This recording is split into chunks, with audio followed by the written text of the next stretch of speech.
आप सभी को मेरा सप्रेम नमस्ते। कक्षा 7वीं कविता 8 हम चलते सीना तान के।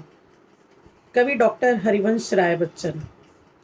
इस कविता के माध्यम से कवि ने समता, बंधुता एवं देश प्रेम की भावना के महत्व को हमारे सामने प्रतिपादित किया है।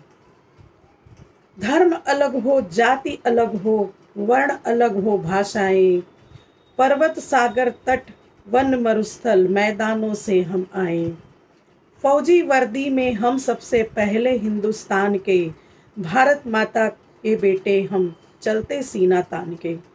हिंदुस्तान की जिस मिट्टी में हम खेले हैं खाए हैं, जिसकी रजकण हमको ममता समता से अपनाए हैं। कर्ज चुकाने हैं हमको उन रजकण के एहसान के, भारत माँ के बेटे हम चलते सीना तान के। जिसकी पूजा में सदियों से श्रम के फूल चढ़ाए हैं, जिसकी रक्षा में पुरखों ने अगणित शीश कटाए हैं।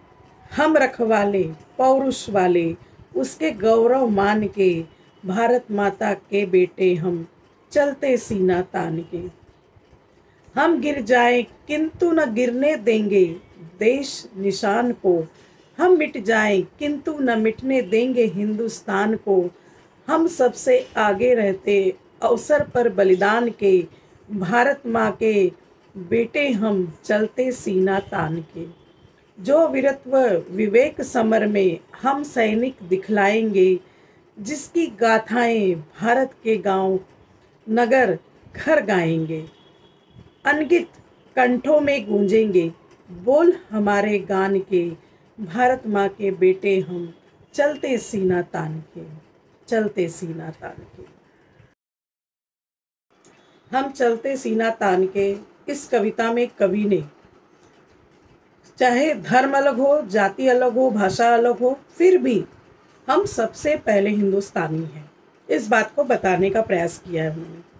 उन्होंने यह भी बताया है कि जिस मिट्टी की कण में हम पले बढ़े, जिसके आंचल में हमारा जीवन गुजरा, अगर उस पर कोई आँच आए तो हम पीछे नहीं हटेंगे। हम जो है भारत माँ के आन के लिए अपनी जो है शीश भी कटा देंगे, क्योंकि हम भारत माँ के गौरव के लिए हम उनके रखवाले हैं। और हम रखवाली करते हुए हम भले अपने प्राण गंवा देंगे, लेकिन भारत माँ पर आँच नहीं आने देंगे। हम भले गिर जाएंगे, लेकिन हम भारत माँ की शान को गिरने नहीं देंगे, और ना ही भारत के किसी निशानी को किसी शत्रु की नज़र में आने देंगे। हम भले मिट जाएंगे, लेकिन अपने हिंदुस्तान को मिटने नहीं देंगे। हम बलिदान में अक्सर सबसे आगे रहते हैं और हमेशा रहेंगे, क्योंकि हमने भारत की मातृभूमि में जन्म लिया है और भारत के ही लिए अपने शीश कटाने के लिए तैयार रहेंगे। साथ ही उन्होंने सैनिकों के महत्व को भी बताने का प्रयास किया है। किस प्रकार सैनिक जो हैं वह समर यानी युद्ध में अपने शीश कटाने के लिए हर समय तैयार रहते हैं। उनकी गाथाएं भारत के गांवों में, नगरों में, भारत के घर घर में गाए जाएंगे। अनगिनत यानी भारत के लगभग 1.5 अरब जनसंख्या के कंठों से वो गान गूंजेगा। भारत के मातृभूमि के लिए जो भी अपने शीश को कटा रहे हैं, उनके शहादत के वर्णन को गांव गांव घर घर पहुंचाने का प्रयास करेंगे, क्योंकि हम सभी भारत माँ के बेटे हैं और हम कभी भी दुश्मनों के आगे अपना शीश नहीं झुकाएंगे।